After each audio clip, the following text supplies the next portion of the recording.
Hello and welcome to Ryan Watches a Movie. My name's Adam Patterson. With me today we got Kevin Rakestraw. Hey, Kevin. Hey. We're also joined by Ryan Holes. Hey, Ryan. Hey. If this is your first time tuning in, Kevin and I are challenging ourselves to find movies that Ryan likes in the hopes that we'll reach a coveted 10 out of 10. You can join in on the conversation by sending your movie suggestions for Ryan to podcast@filmpulse.net or by sending me a DM on Twitter @filmpulsenet. If you like the show, or even if you don't, please be sure to check out the Frederick's Ataxia Research Alliance website at curefa.org. Ryan, you wanted an action movie this week, so what do we give you? Free Fire. Free Fire. This is directed by Ben Wheatley. This came out in 2016. I have a synopsis here. Set in Boston in 1978, a meeting in a deserted warehouse between two gangs turns into a shootout and a game of survival. Ryan, tell us a little bit about Free Fire. Wow. You pretty much just said it all. The whole movie is in one location, and well, I guess two. And they have the car ride at the beginning, but it's all in a warehouse in the 70s, and it's like it's a gun meet up, and certain people go with other certain people and then end up killing each other, and there ends up being a third team that comes in to back up one of the other teams, and you have friends killing friends and friends killing enemies. I can't really say much more because it's like a twist movie. Oh, And in my opinion, when you watch these, if you already know what's gonna happen, you're not gonna like it. Oh. Okay. So, how did you feel about it? I liked it. All right. I thought it was the banner between certain people is hilarious. Good banter. Yeah. It's an action movie, but there's a lot of comedy in there too. It's a pretty fun action movie. How did you feel about the fact that essentially the entire movie was just one shootout, one long shootout? At first I realized that's how it was gonna be, and then 45 minutes in, I was like, how are they gonna script the whole movie out? And they ended up doing it pretty well, actually. Mm-hmm. Like, there's no time where you find yourself looking at the clock or tell yourself I'm bored of this, I'm just gonna turn it off. It's good to at least watch it once the whole way through. Like I said, the less you know what is gonna happen, the better. So this is one of those movies that's good one time the whole way through. Watch it the whole way through to the end, one time, and then you're good to go. You're done. So you don't think a rewatch? You think if you did rewatch this one, you'd not like it as much or even dislike it? No. Or you just wouldn't get the same. Yeah, it wouldn't be like the first time you ever saw it. Got it. Mm-hmm. Yeah, there are a lot of cool little twists and double crosses and things that happen in this that are unexpected and lead to some interesting things. I should have rewatched this actually, because then I could have spoken on that exactly, but I did not have time. And way to go. Yeah. Well, Kevin, you didn't see this at all, did you? No. Have you? Did you have any interest I do. I do have an interest in seeing this. Because I seem to remember, like, back when it came out and we talked about it on the regular podcast, you were interested in it. Yeah, and that was one of the main reasons I picked it for Ryan. One is because I thought it would be up his alley with Ben Wheatley. Mm-hmm. I figured Ben Wheatley's films would cater pretty well to Ryan's sensibilities, and so I wanted to see, like, if he liked this. Even if he didn't like it, I probably was going to watch it anyways. But I was kind of waiting to see what Ryan had to say. Yeah, I think you'll like it. Yeah, it's a good, like, I don't mean to deter anyone from watching it. I just can't, like, if I say anything about it, the whole plot unfolds, and then you might not like it. Yeah, I understand where you're coming from with that, where it's got really good pacing, and I think a lot of it hinges on those big reveals that happen. But overall, I think it's still a really fun shootout movie. A lot of really good character work in this too. You have Brie Larson in there, and Charlotte Copley is really funny in this. And that guy from New Zealand. He's from South Africa, but yes. Oh yeah. Armie Hammer's in there too, as well as Cillian Murphy, Sam Riley, Michael Smiley, Noah Taylor. You got a really good cast in here. That guy from Babu. That's all I remember saying his name. Babu Sisay? Yeah, he's from In the Badlands. That's John Hampson. Yeah, I know. He's like the I don't know if he's like a teacher, but he's like one of those like monks that's in that temple who has the ability to go all crazy and into the Badlands. Gotcha. That's a good show, by the way. I wasn't really into the latest season, honestly, but overall, it's still a pretty good show. Now, with this movie being pretty much just one shootout for the entirety of the movie, it's trying to, get some information for further picks. Ryan, are you into, like, when it comes to action movies, are you like a big gun guy? You like the gun action movies? Yeah. All right, gun guy. I was certainly backed up by all the like one-liners they shot each other. And the fact that when they're battling, they're kind of talking shit to each other. Yeah. Yeah. When they're talking shit to each other while they're shooting. Yeah, that was pretty funny. Now, getting back to the director, Ben Wheatley, have you seen Kill List? Because I think that might be the only other one that you would have seen. You certainly would have remembered it. Kill List is definitely going on your list. I was gonna say Sightseers too for him. Yeah, Sightseers and Kill List. I think the other Wheatley stuff might be a little bit too out there. Certainly A Field in England. Like, he would hate that. Oh my God. And I think he would probably like High Rise at first, but then eventually hate it by the end. Interestingly, Ben Wheatley is directing the new Tomb Raider movie. Okay, that's odd. Yeah, it's very odd. Okay.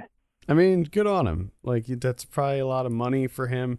And the thing about the 2018 Tomb Raider is that, like, it wasn't bad, but it was nothing. Like, it was air. Like, that movie was just, there's absolutely zero notable things about it other than Alicia Vikander being perfectly cast as Lara Croft. Like, it was the most forgettable movie, I think, that came out that year. Like, I couldn't tell you a goddamn thing about that movie. Maybe he'll do something cool with it. I like that. The thing that new Tomb Raider series has going for it is that it's modeling itself very closely after the, like, rebooted video games, and the story is actually really good in those. So I don't know. Yeah. I think there's some promise there, and it looks like Alicia Vikander is coming back. And you also have Kristen Scott Thomas in there too, which is another. That's kind of an interesting casting choice. Oh yeah, another thing about this, they're all terrible shots. Like they couldn't hit the ball more. Well, what But about you? Are you a good shot? No, Oh boy. really, no. Uh, um, Have you ever shot a gun, Ryan? oh yeah, Is that oh yeah? I shot He's an excellent marksman. AR-15. That was probably the most comfortable thing I shot. AR-15. Yeah, I shot a Jesus Christ. 10 gauge shotgun. You shooting I an shot AR-15 I shot a couple of handguns. at the same time? No. Akimbo? Guns akimbo? Well, one time Ryan rockin' dualies? I shot doing 22 pesos. I was just imagining this like elaborate setup across his wheelchair of like 7 different guns lined up. He's just going off on them. It's like that video of Keanu Reeves doing the marksmanship training for John Wick when he's like running through the course and shooting all the guns, but it's just Ryan in a wheelchair and all the guns are piled on his lap and he's just picking one up, shooting it till it empties, and then dropping it and picking up the next one. Oh gosh. When I shot the shotgun, it was probably 15 years ago. I was with you. We went shooting together. Remember in North Carolina, and we shot all kinds of guns. We shot those giant slugs out of that shotgun, and then we shot clay pigeons, and we shot at a car. And when I shot, somebody had to stand behind my wheelchair. And then somebody put their arms around my arms. So they got to fly everywhere. I don't remember you shooting when we were in North Carolina. I don't remember you actually shooting. Maybe you didn't want to that time.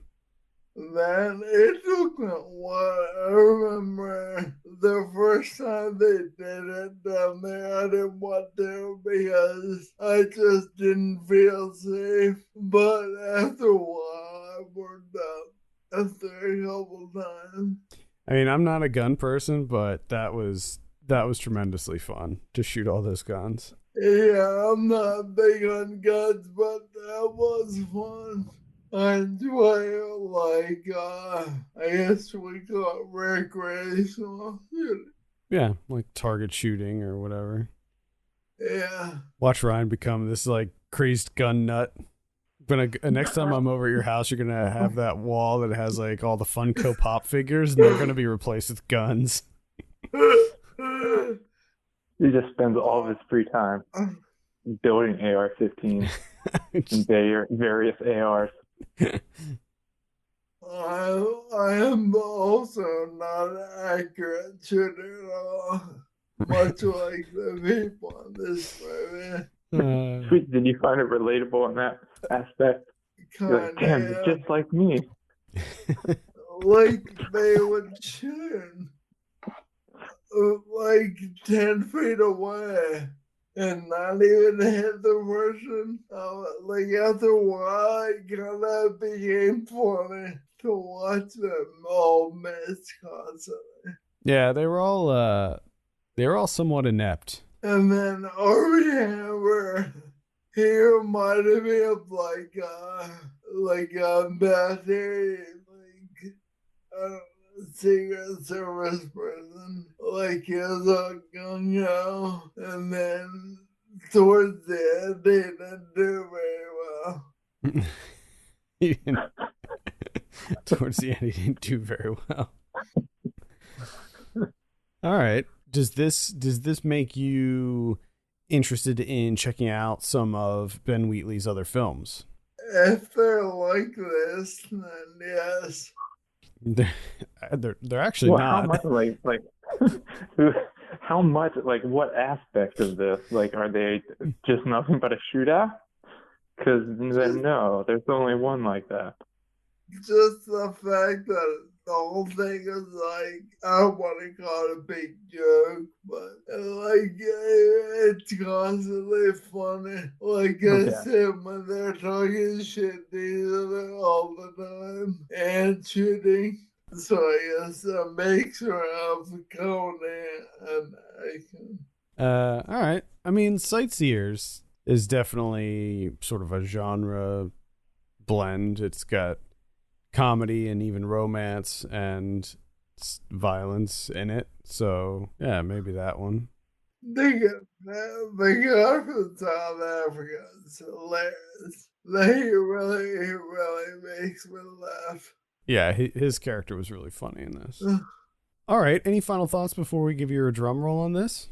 I feel bad that I say much, but like I said, I can't. No, I understand that. I mean, I kind of thought that there wouldn't be a lot to discuss. I mean, like you said, the synopsis is pretty much. I mean, that's it. Like, it's there's more to it than that, but it gets more complex as it goes, and you start to understand the connections and all of that stuff, which, like as you said, is a little bit of a spoiler, and it's best to go in cold. Yeah, it's definitely, I would definitely recommend it. Yeah. As long as you don't know anything about it beforehand. Well, okay, cool. All right, Ryan, what do you give Free Fire? 9. Whoa, 9 out of 10. That is 2 9s in 2 weeks. Back-to-back 9. Back-to-back 9s. So Man. I really didn't think I liked this that much, but the whole comedy aspect really did it for it. You like the action comedies, all right. Yeah. Good to know. He's a gun guy, action comedies. He likes when people talk shit when they're shooting. Add that to the algorithm, Kevin. I want to see more movies of that guy, the South African guy. Charlton Copley. Yeah, I knew when I looked out, I recognized him, and when I heard his voice, I recognized that. Yeah. But I didn't know from where. Interestingly, the other option that we were considering also has Charlton Copley in it. I'm not going to say what that movie was because we're definitely going to keep that on deck. Oh yeah, that's right. But I forgot about that. Mm-hmm. Oh man, we're gonna blow his fucking mind. I think we are going to blow his mind with that one. He's probably familiar with that one already, but I don't know if he saw it. Anyway, speaking of future watches, what are you in the mood for next time? I go with horror. Horror. All right. There we go. Do you want to just keep it general, or are you looking for something specific? Very, very specific South African horror. I don't want to get into all that because I want to say the wrong thing by accident. But any horror will do. Any horror. Okay. That's all right. Shouldn't enough. Sometimes it's hard because there's too many to choose from. Like there's so many that we can pick. We'll get it figured out. We got to break this 9. We got to get to 10. Yeah. This was kind of like the movie Memento. Memento. All right. Like what genre would you call that? What genre would I call Memento? Like suspense? Yeah, maybe a thriller. Yeah, thriller, suspense. One of those twisty movies. Yeah. I like them unless that Joe Blood does them. We call those twisties. Twisties. I love that. Anything else before we close it out this week, Ryan? No. All right. Thank you so much for listening. You can send us your picks for Ryan to podcast@filmpulse.net. You can follow us on Twitter @FilmPulseNet, @FilmPulseKevin, and @MyLegsDon'tWork. And if you have a minute, consider giving us a review on your podcast platform of choice. For Kevin Rakestraw and Ryan Holes, my name's Adam Patterson. We'll see you next week. See you later.